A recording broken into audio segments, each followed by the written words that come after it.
Hello students, मेरे प्यारे बच्चों, क्या हालचाल।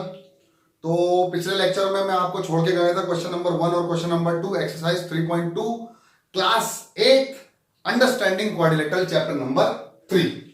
तो आज हम उसके आगे बढ़ेंगे और thank you for your comments. और जो भी चाहते हैं कि मैं उनको साइंस भी अपनी स्टाइल से पढ़ाऊं तो कृपया कमेंट बॉक्स में जरूर लिखें। अगर ज्यादा कमेंट आएंगे तो I will start my series of science as well, क्योंकि मैं फिजिक्स भी पढ़ाता हूं 11 12 को। तो जो भी अपने आसपास के 11 12 के बच्चे हैं, 10th के बच्चे हैं, उनको फिजिक्स के मेरे वीडियोस और मैथ्स के वीडियोस शेयर कर सकते हैं। तो चलिए बिना देरी के लेक्चर को शुरू करते हैं। हमारे पास पहला क्वेश्चन, क्वेश्चन नंबर 3, फर्स्ट और सेकंड इसके पहले वाले लेक्चर में हमने पढ़ा दिया था। तो question number 3, how many side does a regular polygon have if N exterior angle is 24।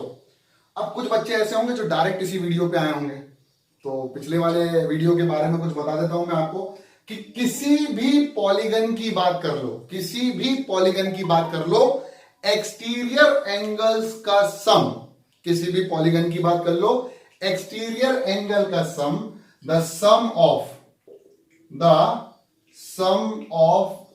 Exterior angles of any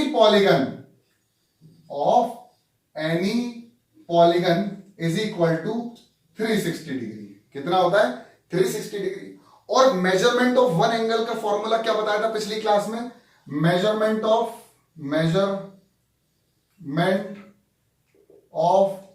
one angle, कौन सा मेजरमेंट, कौन से एंगल? इसमें ब्रैकेट में लिख लो exterior. Measurement of one angle, any one angle of exterior angle of a regular polygon, कितना formula बताया था मैंने, कितना मेजरमेंट होता है? उसकी वैल्यू होती है 360 divided by number of sides. Number of sides मतलब n, where n is the number of sides। पूरा ही लिख देते सब ठीक है, नंबर ऑफ साइड्स। ठीक है, तो पिछले लेक्चर तक हम ये बात करके आए थे। इसके पहले फर्स्ट और सेकंड क्वेश्चन हम लोगों ने कर लिया था। तो अब हमारे पास है question number 3, how many sides does a regular polygon. Regular polygon का मतलब क्या होता है? जिसके सारे एंगल्स और सारी साइड्स क्या होती हैं? बराबर। जिसके सारे एंगल्स और सारी साइड बराबर, वो क्या होगा? Regular polygon. फॉर एग्जांपल एक ट्राइंगल जिसकी सारी साइड सारे एंगल बराबर, इक्विलैटरल ट्राइंगल। तो रेगुलर पॉलीगन ऐसा कुछ होता है। अब रेगुलर पॉलीगन का एक एंगल एक्सटीरियर कितना है? 24। तो इसकी कितनी साइड्स होंगी हमें ये बताना है। तो फॉर्मूला हमारे पास है, एंगल की वैल्यू कितनी रखिए? Angle is equal to 360 divided by n, where n is the number of sides. अगर मुझे n की वैल्यू निकालनी है, नंबर ऑफ साइड्स की वैल्यू निकालनी है, तो क्या कर दूंगा मैं? 360 डिवाइडेड बाय, इसको क्रॉस लेके आए, angle, measurement of one angle. तो यहां लिख देंगे हम मेजरमेंट ऑफ वन एंगल। तो कितना हो जाएगा मेरे प्यारे बच्चों? जल्दी से बता दो, फटाफट बता दो।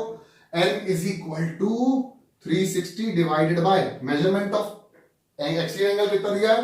24। अब किसको पहाड़ा नहीं आता, कोई दिक्कत नहीं, टेबल्स नहीं आते। 12 2 24, 12 3 36, 0 2 1 2 2 15। इसके पहले क्वेश्चन नंबर सेकंड में आई गेस मैंने करवाया था कि 15 साइड थी तो मेजरमेंट एंगल 24 आता। उतना याद नहीं है, लेकिन हाँ शायद यही है मेरे ख्याल से। तो n की वैल्यू कितनी होगी? 15 नंबर ऑफ साइड्स होंगी उसकी। कितनी साइड्स होंगी?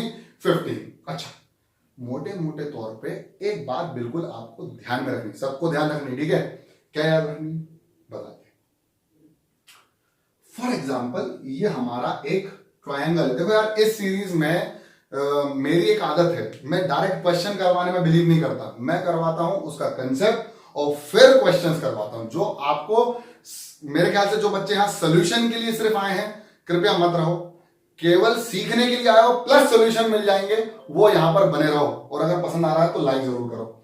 अब एक एक्सटीरियर एंगल है और एक इंटीरियर एंगल है। मैंने आपको ये बताया था या नहीं बताया था? मैंने इसके पहले वाले क्वेश्चन में बताया था कि exterior angle plus interior angle, अब मैंने उंगली उधर रखी, exterior angle plus interior angle का सम लीनियर होता है। मतलब angle 1 plus angle 2 is always 180 degree, क्योंकि ये एक लीनियर पेयर होते हैं। अब linear pair in the sense we can say कि जिन दो एंगलों का सम 180 डिग्री हो जाए वो लीनियर पेयर होते हैं। ठीक है, तो मतलब यह हुआ कि एक्सटीरियर प्लस इंटीरियर कितना होगा 180 डिग्री। इस बात को दिमाग में बिठा लो क्योंकि अगला सवाल मेरे ख्याल से कुछ वैसा ही कहेगा हमसे, ठीक है। चलिए इतना उतार लीजिए फटाफट। ओके, तो हमारे पास अगला सवाल है क्वेश्चन नंबर 4 का सॉल्यूशन नंबर 4। क्वेश्चन बहुत अच्छे से पढ़ लिया करो मेरे प्यारे बच्चों। How many sides does a regular polygon have if each of its interior angle is 165? For example, मान लो एक पॉलीगन है, मैंने अभी नहीं कहा कि ये एक ट्राइंगल है, मैंने सिर्फ ये कह दिया कि एक पॉलीगन है वो भी रेगुलर, इसकी वैल्यू कितनी दे रखी है 165 मान लो। तो एक्सटीरियर की कितनी हो जाएगी सर? एक्सटीरियर की हो जाएगी x is equal to 180 minus 165। यहीं से हमें खेल करना है, पूछो क्यों, बताते हैं। अब इंटीरियर के साथ साइड का कोई भी माहौल नहीं दिया हमें, इंटीरियर के साथ साइड का कोई माहौल नहीं दिया, बस सम के साथ दिया है कि sum of the polygon, sum of the interior angles of a polygon is equal to number of side n-2 into 180। लेकिन यहां पर ना साइड दी है, यहां पर केवल मेजरमेंट ऑफ वन एंगल दिया है, हमें साइड निकालनी है। हम सम नहीं निकालना चाहते, हम साइड निकालना चाहते हैं। तो इसका एक सिंपल सा एक समझो कि हमको ये पता है interior plus exterior, interior plus exterior is equal to कितना होता है मेरे प्यारे बच्चों? 180 डिग्री। बोलते जाना भैया मेरे साथ साथ। अब इंटीरियर की वैल्यू कितनी तरह की 165 प्लस मान लो एक्सटीरियर कितना है, एक एंगल कितना है x is equal to 180 degree. Exterior कितना हो जाएगा सर? एक्सटीरियर हो जाएगा 180 माइनस 165। एक्स की वैल्यू निकालो जल्दी, फटाफट निकालो। x इज इक्वल टू कितना हो जाएगा 180, जिसको नहीं आता है 165 माइनस कर दो, एक सेकेंड, एक्सटीरियर माइनस कर दो तो कितना आ जाएगा 5, और ये कितना हो जाएगा 7, ये हो जाएगा 15। एक्सटीरियर एंगल कितना हो गया 15। आप देखो सर क्या बोलने वाले हैं। अभी इसके पहले हम लोगों ने नंबर ऑफ साइड निकाली थी, अभी देखो सवाल में मजा आएगा, अभी आ जाएगा, don't worry. x is equal to कितना आया 15, एक्सटीरियर एंगल की वैल्यू आई है। अब मैंने कहा था भाई नंबर ऑफ साइड निकालना है, तो number of side will be equal to 360 divided by measurement of angle. Measurement of angle कितना होगा बता देते हैं।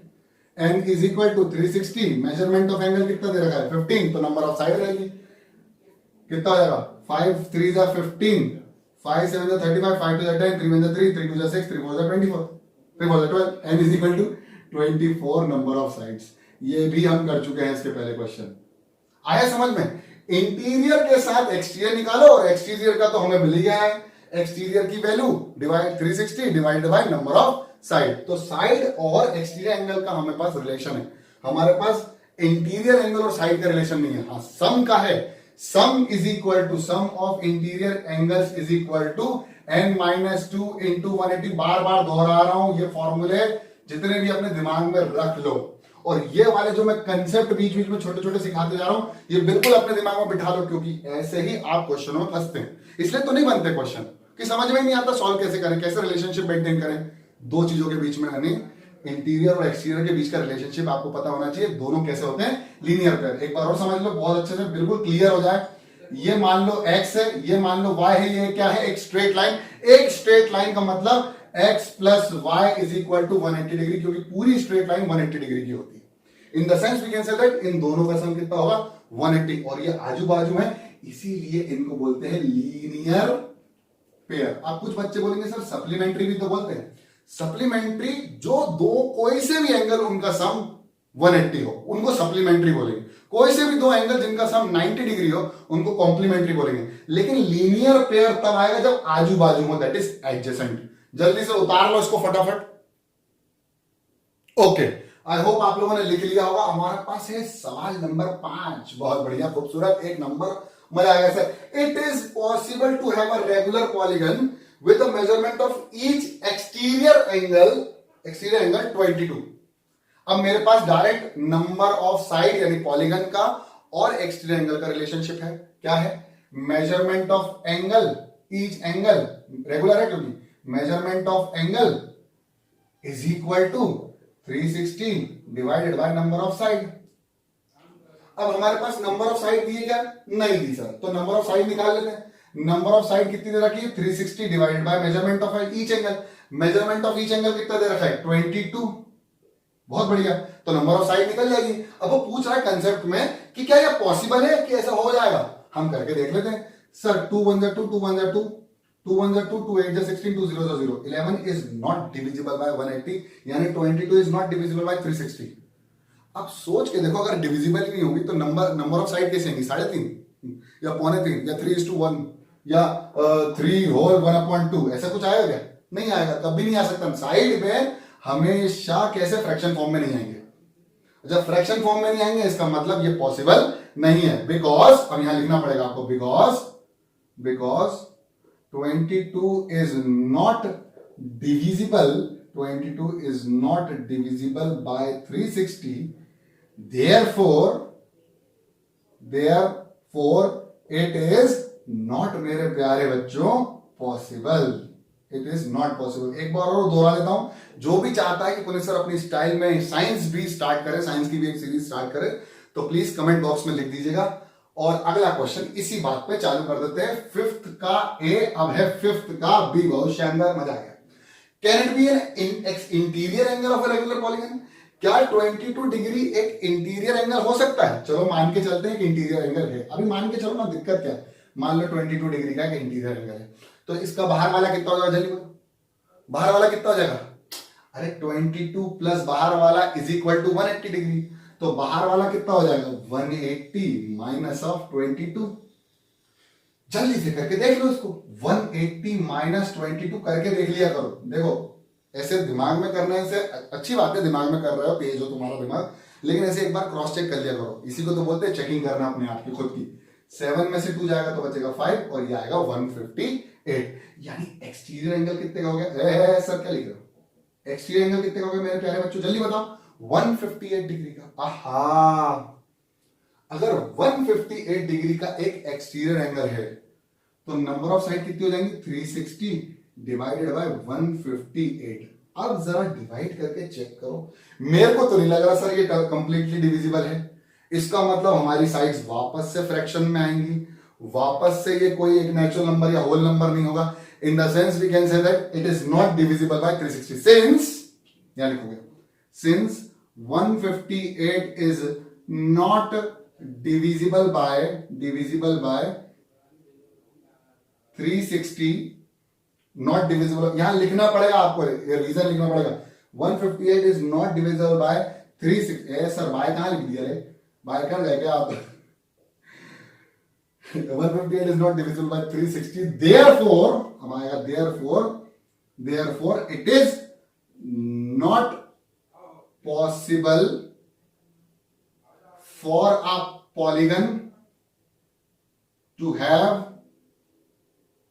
an interior angle 22 degree. It is not. यहां भी लिखा therefore it is not possible to have it is not possible for a polygon to have an angle measurement, an angle exterior angle measurement 22 degree. Okay, जल्दी से उतार लो फटाफट। Okay, तो हमारे पास आ गया है आखिरी सवाल 6,40,000 के लिए। अबे 6,40,000 के लिए नहीं है ये आखिरी सवाल, क्वेश्चन नंबर 6। 6,40,000 नहीं, 3 मार्क्स का क्वेश्चन आ सकता है यार। इस सवाल को करने से पहले मैं आपसे एक बात कहना चाहता हूं। हमारे पास सबसे छोटा नंबर ऑफ साइड वाला जो पॉलीगन है उसका नाम क्या था मेरे प्यारे बच्चों? ट्रायंगल। और दूसरा होता था हमारे पास क्वाड्रिलेटरल। बहुत बढ़िया। अगर मैं दोनों के रेगुलर की बात करूं, क्योंकि ये रेगुलर की बात कर रहा है, क्या रेगुलर की बात कर रहा हूं, तो मैं दोनों के रेगुलर की बात करता हूं। एक ट्राइंगल जो कि रेगुलर ट्राइंगल है, यानी रेगुलर पॉलीगन है, जिसके एंगल्स भी बराबर और साइड्स भी बराबर है, अभी बताएंगे। और एक क्वाड्रिलेटरल जो कि एक रेगुलर है और उसके साइड्स भी बराबर और एंगल भी बराबर, यानी एक स्क्वायर बनेगा और एक इक्विलेटरल ट्रायंगल बनेगा। अरे कह दो ना, दिक्कत क्या है? ठीक है, चलो एक क्वाड्रिलेटरल के बाद एक, सर क्वाड्रिलेटरल की स्पेलिंग गलत है, माफ कर देना मेरे प्यारे बच्चों, क्वाड्रिलेटरल, सॉरी। अब बात करते हैं पेंटागन की। सर पेंटागन लिखो ना यार, पेंटागन। अब पेंटागन भी रेगुलर है तो हम रेगुलर पेंटागन बना लेते हैं, बढ़िया सा खूबसूरत सा रेगुलर पेंटागन। ये भी चारों साइड इसकी बराबर है। कोशिश करके देखना और समझ के देखना। इसका इंटीरियर एंगल कितने का होगा, ये प्लस ये प्लस ये 360, तो एक एंगल कितने का होगा 60 डिग्री, ये भी कितने का होगा 60 डिग्री, ये भी कितने का होगा 60 डिग्री। अभी समझा रहा हूं, डरो मत। क्वेश्चन सब पहले कंसेप्ट सीखो, ऐसे 50 क्वेश्चन कर पालोगे। और मैं बता रहा हूं एनसीईआरटी करने के बाद इसका मतलब ये नहीं है कि आपने एनसीईआरटी कर ली तो आरएस भी करने लगोगे। अगर एनसीईआरटी के सारे कंसेप्ट सीख गए तो आरएस के सारे सवाल कर पाओगे। हाँ, कमेंट बॉक्स में ये भी लिख देना अगर आरएस के क्वेश्चन चाहिए तो भी कमेंट कर देना कि सर आरएस के क्वेश्चन भी करवा दो, जो एक्स्ट्रा हाई लेवल में पढ़ना चाहता है। जैसे एक बच्चे कमेंट आया था शायद, वो बोल रहा सर मैं एनपीएससी की प्रिपरेशन करना चाहता हूँ, प्लीज थोड़े हाई ऑर्डर के सवाल ले लो। आप प्लीज कमेंट करें, मैं बिल्कुल आपकी बात सुनूंगा और मैं रिप्लाई भी कर रहा हूँ। I am trying to reply each and every question. ठीक है, ठीक है, ठीक है, ठीक है सर। क्वाड्रिलेटरल तो सारे एंगल कितना होगा, एक 90, ये भी 90, ये भी 90, लिखने की जरूरत नहीं है, लेकिन 90 होंगे चारों, यानी इसको बोल देंगे 90 डिग्री, ये भी 90 डिग्री का, ये भी 90 डिग्री का, ये भी 90 डिग्री का। बहुत शानदार सर। पेंटागन के पांचों एंगलों का सम कितना होता है 360, करके देख लो। 360 तो नहीं होता है मेरे ख्याल से। पेंटागन मतलब 5 साइड माइनस 2 इंटू 180, 3 इंटू 180, 540, यानी सारे एंगल का सम 540, इसके सारे एंगलों का सम 360 और इसके सारे एंगलों का सम 180 डिग्री। आहा, बहुत बढ़िया।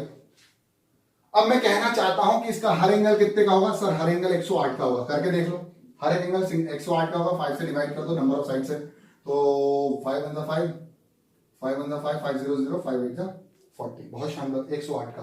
तो ये भी 108, ये भी 108, ये भी 108, ये भी 108। अब मैं आगे नहीं बढ़ना चाहता, चलो इसका एक्सटीरियर एंगल बनाते हैं। ये बाहर बना दिया बेटा, ये एंगल कितने का होगा सर, ये एंगल मेरे ख्याल से तो 120 का होगा। हाँ, हर बच्चा ये बोल रहा है 120, क्यों? क्योंकि हो जाएगा 180 माइनस 60, 120 का, क्योंकि पूरा एंगल 180 का, तो ये हो जाएगा 180। अच्छा, ये वाला एंगल कितने का हो जाएगा सर, ये हो जाएगा 90 डिग्री का। बहुत शानदार, मजा आने वाला है, तुमको देखो समझ में आएगा बेटा। ये वाला एंगल कितने का हो जाएगा, अगर ये 108 का है तो ये वाला एंगल कितने का हो जाएगा सर, 180 में से 108 माइनस करके देख लो आप। क्या यार सर, 72 डिग्री। अच्छा अच्छा अच्छा, अगर मैं हेक्सागन की बात करूं, जैसे जैसे नंबर ऑफ साइड बढ़ा रहा हूं, एक्सटीरियर एंगल छोटा हो रहा है और इंटीरियर एंगल बड़ा हो रहा है। देखो देखो देखो, 60 सबसे छोटा और सबसे बड़ा कैसा, एक्सटीरियर एंगल 120, फिर उससे बड़ा हो गया इंटीरियर एंगल 60 से क्या हो गया 90, और 120 से छोटा हो गया 90। बहुत बढ़िया सर। एक चीज और समझ लो, 180 90 108, 90 से बड़ा, और एक्सटीरियर 72 90 से छोटा। क्या मैंने सही माइनस किया, एक बार और चेक कर लेता हूं मैं, क्रॉस 2, हाँ सही सही। इसका मतलब जैसे जैसे नंबर ऑफ साइड बढ़ेंगी, इंटीरियर एंगल्स का जो मेजरमेंट है वो क्या हो जाएगा, बढ़ जाएगा, और एक्सटीरियर एंगल का मेजरमेंट क्या हो जाएगा, कम होता जाएगा। देखो कम होता जा रहा है। अब सवाल सुनो, what is the minimum interior angle possible for a regular polygon. एक रेगुलर पॉलीगन की मिनिमम नंबर ऑफ साइड जितनी होंगी उसका मिनिमम एंगल बन सकता है। मिनिमम साइड वाला पॉलीगन कौन सा है, 60 डिग्री, सॉरी ट्राइंगल 3 साइड वाला है, तो उसका मिनिमम एंगल कितना बन रहा है 60 डिग्री। इसके बाद तो बढ़ रहा है। बहुत बढ़िया, तो हमारा ए का आंसर है 60 डिग्री। सर आपने तो समझाया भी नहीं और हमें समझ में आ गया। अरे एक तो सारा समझाया तो ठीक है। B, what is the maximum exterior angle possible. तो मैक्सिमम किसका होगा, इसी का। कितना है 120। क्यों? क्योंकि जैसे जैसे सर साइड बढ़ा रहे हैं एक्सटीरियर एंगल की वैल्यू कम होते जा रही है।